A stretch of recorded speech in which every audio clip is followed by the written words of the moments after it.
السلام علیکم دوستو، غیبت کیسے کہتے ہیں؟ حضرت ابو ہریرہ رضی اللہ فرماتے ہیں کہ رسول اللہ صلی اللہ علیہ وسلم نے ایک مرتبہ صحابہ رضی اللہ سے فرمایا، کیا تم جانتے ہو غیبت کیا ہے؟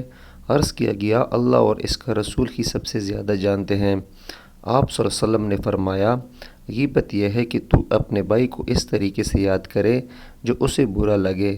اس پر ایک صاحب نے عرض کیا کہ اگر وہ بات میرے بھائی میں موجود رہی ہو جو میں بیان کر رہا ہوں تو اس کا کیا حکم ہے؟ اس پر رسول اللہ صلی اللہ علیہ وسلم نے فرمایا، اگر تو نے بھائی کا وہ عیب بیان کر دیا جو اس میں ہے تب تو نے اس کی غیبت کی، اور اگر تو نے اس کے بارے میں وہ بات کہی جو اس میں نہیں تو نے اس پہ بہتان لگایا۔ حوالہ تشریح: اس حدیث مبارکہ سے معلوم ہوا کہ غیبت یہ ہے کہ کسی کا ذکر اس طرح کیا جائے کہ اسے ناگوار ہو۔ اس سے ان لوگوں کی غلطی بھی معلوم ہو گئی جو کسی کی برائی کرتے ہوئے یوں کہتے ہیں کہ ہم نے غلط تو نہیں کہا، جو کچھ کہا درست کہا۔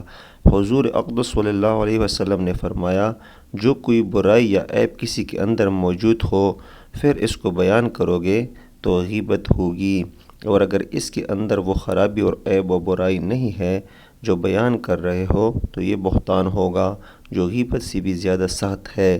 بعض جاہل کہتے ہیں کہ میں نے اس کے منہ پر کہا یا میں اس کے منہ پر کہہ دوں گا، پیٹھ پیچھے غیبت نہیں کی ہے۔ یہ دلیل شیطان نے سمجھائی ہے، اس دلیل سے غیبت کرنا جائز نہیں ہو جاتا۔